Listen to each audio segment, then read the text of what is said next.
Dear God, I might be exhausted by when Monday comes around. And that's when I gotta do even 2 more reviews by then. You wanna know why? Because, boys and girls, today kicks off a 4-day wrestling event weekend. Not 4-day wrestling, 4-day 4-show for wrestling weekend, to say the least. So I'm at Great American Bash and All in Texas. Which I'm probably going head-to-head with that right now, this recording, probably.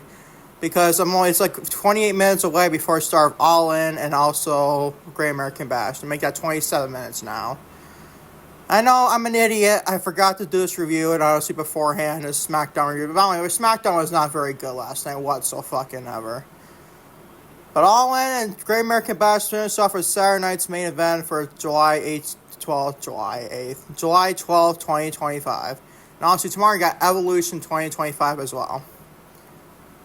My God, man. This week is going to be a fucking hellhole. So it probably is alright. You know, this wrestling event kicked off because fucking Smackdown decided to put a piss poor fucking dog shit show. Unbelievable.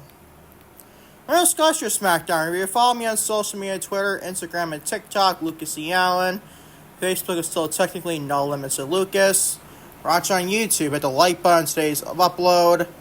Hit the subscribe button if you haven't already. Turn on the bell for all post notifications. Leave a comment in this video. What do you think of Smackdown for July 11, 2025? Watch on Spotify or any audio platform on Spotify. Leave me a 5-star rating. And leave a comment on Spotify what you think of Smackdown for July 11, 2025 as well. Now let's get into your Friday Night Spore Down or Trash Down July 11, 2025 review. This show was fucking boring beyond belief. It sucked. I want to say it sucked like the umpteenth degree sucked, but it was just fucking boring and not good whatsoever. SmackDown needs a whole fucking rehaul, man. I like it 2 hours might be a hot take to some people. But this show, 2 hours, 3 hours right now, it's so fucking bad, bro. Look at the opening segment of LA Knight and Solo Sikoa and Paul Heyman. That was fucking boring and not good whatsoever. Sure, my freaking Gatorade go. I'm drinking Gatorade to say the least. I'm sorry about hearing that. This show was fucking boring. Just look at the opening segment. It's all you need to figure it out. And the other stuff afterward, not that great whatsoever. We're going to discuss it all. So LA Knight starts the show with Paul Heyman, the Oracle Paul Heyman. I fucking hate that name. Interrupted by saying that Knight has no future. Make a voice crack there. And Solo Sikoa and MFT members, and that's what I call his new members now. And Talla Tonga and Tanga Loa and JC Mateo with Sikoa warning Heyman. If he doesn't leave Sikoa, and his crew will put Heyman through another announce table like he did in MSG last year. And obviously, Paul Heyman left the freaking arena. Probably still running out of this freaking day. Unbelievable. This show fucking sucked. That was just a forgettable opening segment. Also, some Alexa Bliss defeats Kairi, Sane, Ruca, and Roxanne Perez in a fatal 4-way. Ahead of their WWE Women's Tag Team title match at Evolution. Ruca put on a performance of a lifetime, I feel like, in this match. You just couldn't save the match. Ruca's athleticism, elite athleticism still couldn't save this fucking match, to say the least. Not the greatest match whatsoever, but the Ruca, shout out to Ruca for sure. Current NXT Women's North American Champion. Also, it's in the Wyatt 6. Best thing on the show, it's not that it's great per se either. The Wyatt 6 defeat the Street Profits to win the WWE Tag Team Championships.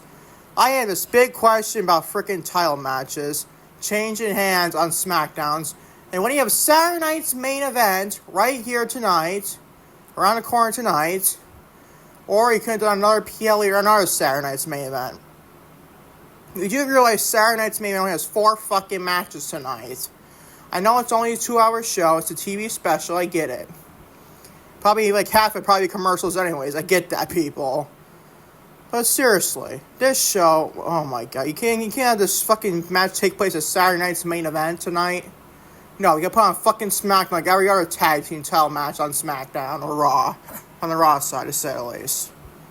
We'll discuss that. Us and JellyRoll. Fucking JellyRoll was having a fucking probably a match at SummerSlam. Lovely.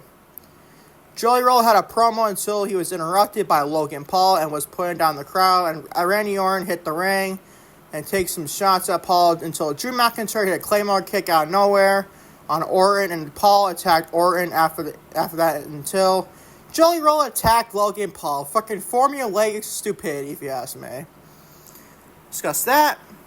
Also, the wrong R-Truth killings. Defeats Aleister Black with a fucking roll-up. Lovely. And Aleister Black, I believe backstage, he basically turned heel against Damian Priest. I saw that, honestly. I didn't see that in death.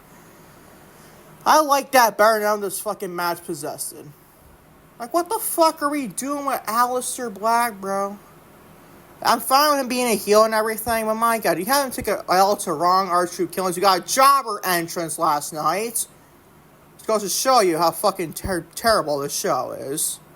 This man, Ron Killing / R-Truth, had on the top of the town on Money in the Bank when he came back after being released from the company. R-Truth, obviously. And he comes back, and then about a month later, he's getting a fucking jobber entrance on fucking SmackDown. Don't get me started 2-hour bullshit. I'm not going to get into that. That's not the fucking excuse. It's fucking WWE being WWE, bro. I'm telling you right now. Discuss that. Also, Tiffany Stratton and the reigning defending WWE Women's Champion and Trish Stratus had a face-to-face promo ahead of their WWE Women's Championship match at Evolution. And Naomi, the Miss Money in the Bank, interrupted by warning both Stratus and Stratton. She still has the Money in the Bank contract, and Jade Cargill attacked Naomi after. Formulaic, like I always say, we know Naomi is freaking great. I get that. We all love Naomi on this podcast. But still, even if she couldn't say this, she's been one of the best characters on Friday Night Smackdown, male or female. I mean, even she couldn't say this fucking segment, bro. I gotta be honest. We're on to a formulaic tag team main event with the Bloodline, or MFT's group, whatever the fuck you want to name them. LA Knight and Jimmy Uso defeats Solo Sikoa and JC Mateo Mighty in the main event. Also, Jimmy Uso pitted Solo Sikoa, United States Champion. Gee, I wonder who's winning tonight, people. Between the United States title match with Solo Sikoa and Jimmy Uso.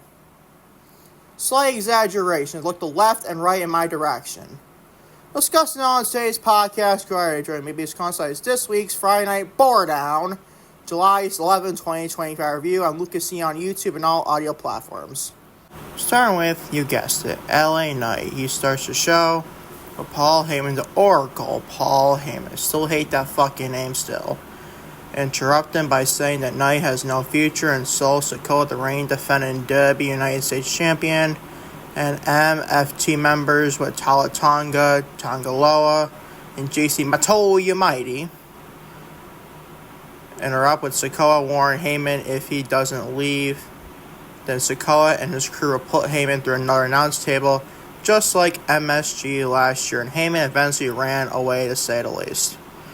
This segment was fucking forgettable as fuck. I ain't gonna lie to you. This, my friend, is an all grade of a C-. What the fuck are we doing here, man?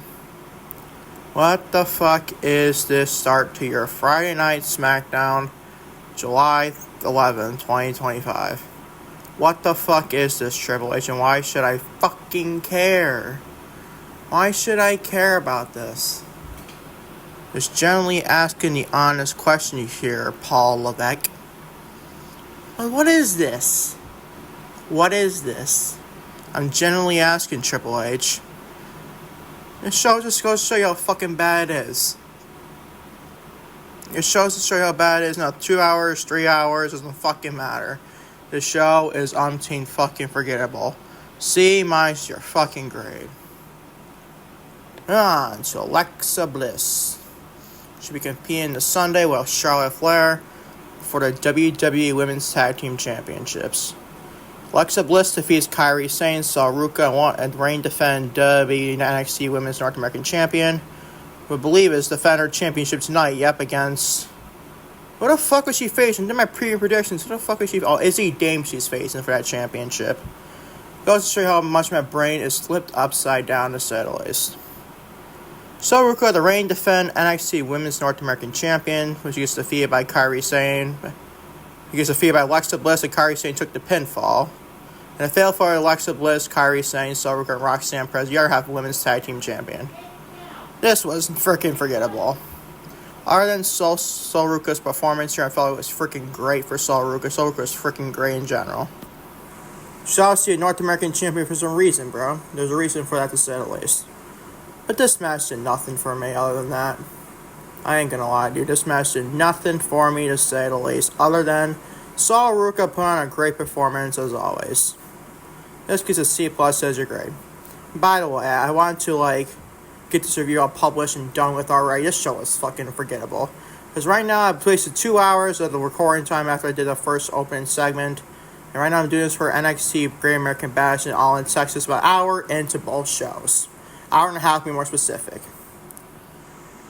This gets a C+, Alexa Bliss, Kairi, Sane, Ruca, and Roxanne, Perez. C+ your grade. Just a match, to say the least. Move on to the best thing on the show, but obviously a big time question I share about this. But Wyatt 6 defeat the Street Profits to win the WWE Tag Team Championships. This gets a B-. It was a very fun match, don't get me wrong. The Wyatt 6 and the Street Profits in the Tag Team title match, I mean, damn. That should be very good on paper, right? And it was very good. My question is, why the fuck was this not at least at Saturday night's main event for tonight? If you're going to put the titles on the Wyatts, why the fuck shouldn't it have been on Saturday night's main event tonight? A show that has 4 freaking matches that are freaking like a good old-fashioned live event show, not even just a house show. This show is fucking forgettable as always. But this fucking match, it was a good match, don't get me wrong, with the Wyatt 6 and the Street Profits. If you put this on Saturday night's main event, probably better than all the matches combined, minus Randy Orton and Drew McIntyre, and also maybe Miss LA Knight and Seth Rollins. This was a very fun match, don't get me wrong, but why is it with the SmackDown Tag Team titles, or the WWE Tag Team titles in general, even the World Tag Team titles on Raw, always changing hands on Raw or SmackDown? I am fucking tired of it, Triple H. I'm fucking tired of it. Put this stuff either on PLEs or Saturday night's main event. Why the fuck is the same fucking bullshit with the tag team titles switching hands in your Raw or SmackDown? I don't get that, bro. I just don't get it. It was a solid tag team match. Give it a B-. And the Wyatt 6, I mean, it's great to see you have gold and everything. I don't have a problem with that. My problem is, why the fuck are we doing the Street Profits dirty like this? Just like last time a title change on SmackDown was the Women's United States Championship with Lena Vega being done dirty. By Triple H in general, I say at least. This gets a B-, bro. It's a solid match. It's the best thing on the show, but it's not those are great. B- is technically not a great grade. It's just barely above a C+ if you think about it. B- grade, the Wyatt 6 defeating the Street Profits to win the tag team titles. Oh my god, moving on into the show gets even more downhill, even more after this. Fucking JellyRoll. Yes, JellyRoll is on your television for WWE in 2025. I'll be honest, he lost a lot of weight last time I see him.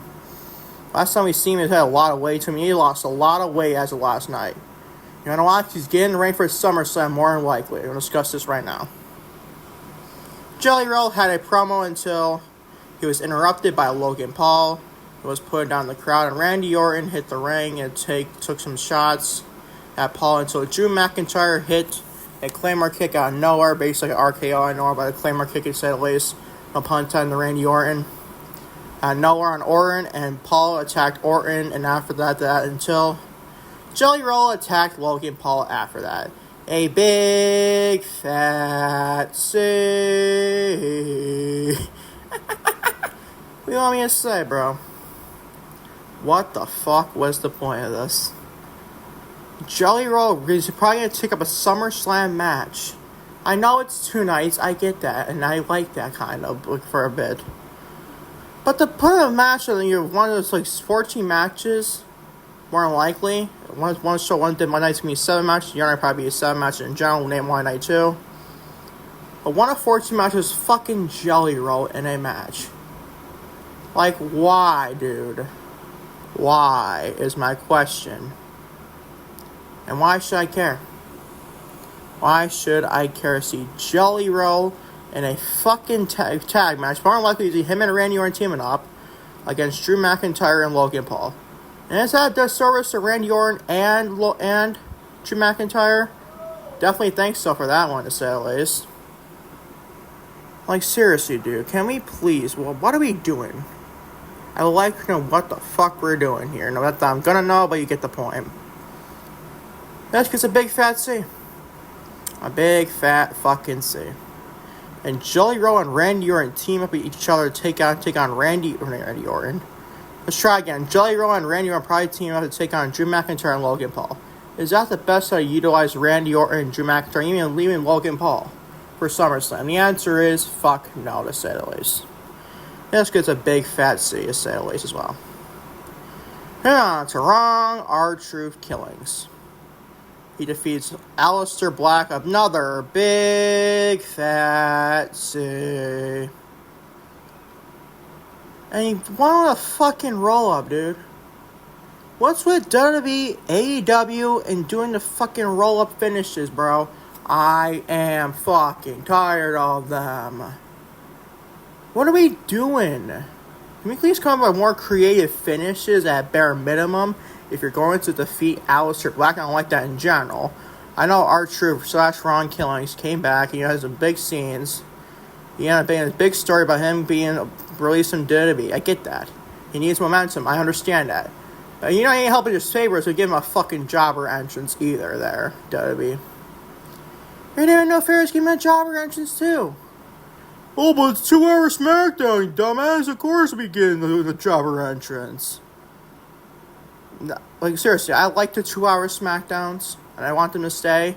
But you can't make that fucking excuse, people.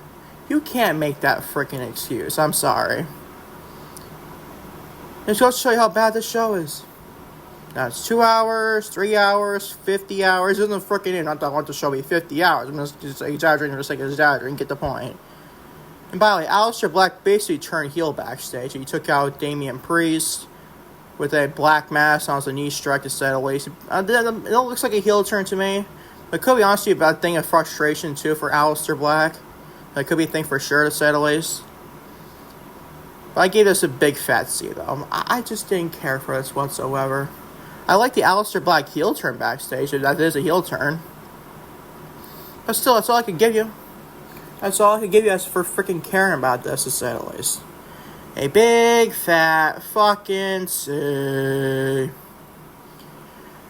Tiffany Stratton, the reigning defending WWE Women's Champion, and Trish Stratus had a face-to-face promo ahead of their WWE Women's Championship match at Evolution, and Naomi, Miss Money in the Bank, interrupted by Warren, both Stratus and Stratton, say that fast 10 times, that she still has the Money in the Bank contract, the female side things, obviously. And Jade Cargill, the winner of the 2025 Queen of the Ring, attacked Naomi afterwards. This is okay for what it was. Nothing major per se. Definitely not anything major. Was it bad? I wouldn't say it was bad. I wouldn't say it was good, though. Very short. I'd definitely say it was very short. This match should be a match, to say. Trish Stratus looks fucking phenomenal still. I get that. She's 49 years old. She looks like she's freaking 29 years old. That's how great Trish Stratus looks. In 2025 still, but still. Even her beauty could not make me care about this. Even Tiffany Stratton couldn't make me care about this. This is not, it's a nonsensical freaking build-up for a match like this. It should be elevating Tiffany Stratton to the next level as the women's champion. But no, we're having this half-assed booked feud. That makes no sense whatsoever. Tiffany Stratton just chose Trish Stratus. Makes no sense. It's face versus face. Just like the other women's championship match with not Jordan Grace, Rhea Ripley and Io Sky. On the Raw side, they're both your two matches for world titles, not named NXT, is face versus face. That makes fucking no sense, I feel. This segment was okay for what it was. It wasn't great per se. I like Naomi doing that. I like her Naomi basically being a gimmick. I do like that. I love Naomi to death. She is freaking great. Glad she's a Miss Money in the Bank winner for 2025. Long time coming for her, to say the least. And this gets a C+. Even her couldn't name this, could be at least a B-. Not even her could have saved this for being a B-. This gets a C fucking plus. Already on to your main event. LA Knight and Jimmy Uso defeats Solo Sikoa, the reigning defending WWE United States Champion for the male side of things. and JC Mateo Mighty in the main event. But I have this strange question going back to the women's division. Where the fuck is Julia? She just won the United States title on the go-home edition of United Champions, and she's yet to be fucking seen on regular standard television. Ever since winning this championship from Zelina Vega, it makes you question even more so, why the fuck do we take the title off Zelina Vega to put on Julia and not even be fucking seen? That was my fucking point, people. And yet the women's Intercontinental Championship defended Evolution. I'm not them complaining about that. But why the fuck is the United States title not being defended? What, is Julia going to be in the Battle Royal? In that case, might as well put Becky Lynch in the Battle Royal. It makes no fucking sense. That's WWE's logic for their women's division, though, to say at least. Moving on to your main event, though. LA Knight, yeah. And Jimmy Uso defeats Solo Sikoa, the reigning defending WWE Men's United States Champion. That's why I freaking discussed this Julia thing, because it reminded me of the United States Championship, reminded me of the women's side of things.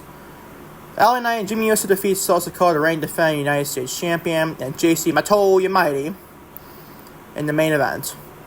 A formulaic freaking SmackDown main event with the Bloodline, or whatever the fuck they're calling them, the MFT, I don't give a flying fuck stable. Like, who the fuck cares about this, man? How should I freaking care about this? How should I fucking care? Genuinely freaking asking you, Triple H, WWE management. How should I care? LA Knight, I love LA Knight. He is great. Jimmy Uso is a very fun wrestler for what he is, too. Solo Sikoa is growing a lot, honestly, a little bit, with his facial expressions, to say the least.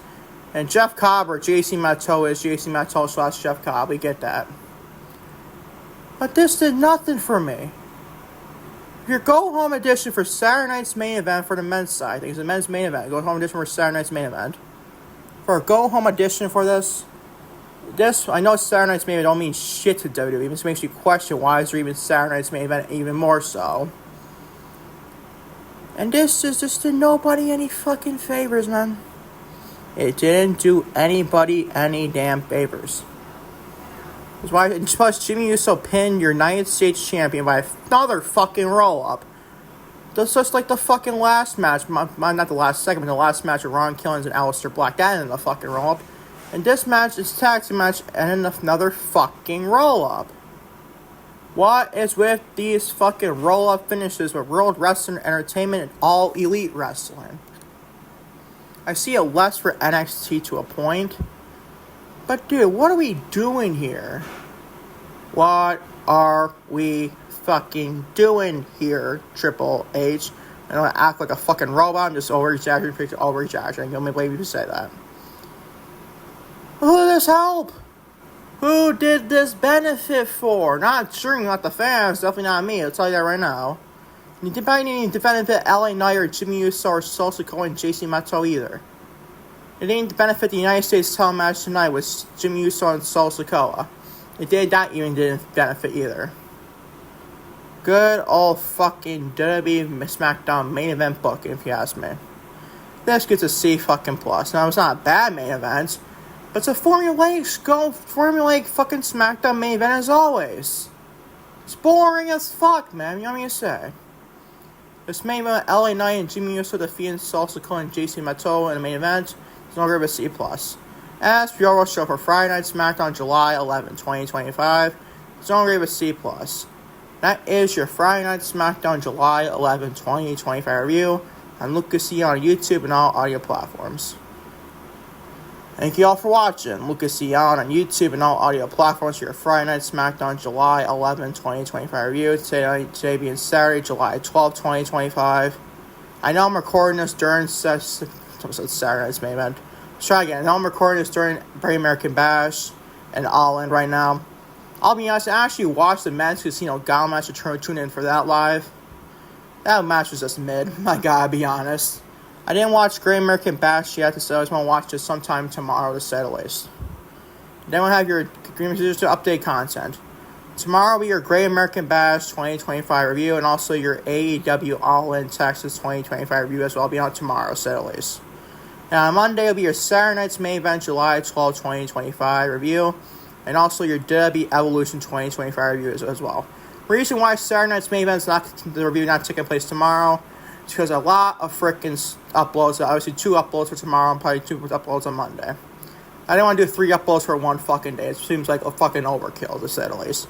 Especially in the summer weather months where it's 92 degrees right now in Syracuse, New York. Go fucking figure. And that's what I got for you today, man. Thank y'all for watching your Friday Night Smackdown July 11, 2020 review on Lucas on YouTube and all audio platforms. Taping Saturday, July 12, 2025, and I'm out, everybody. Peace and love. I'm out. Take care. Love you all big time, to say the least.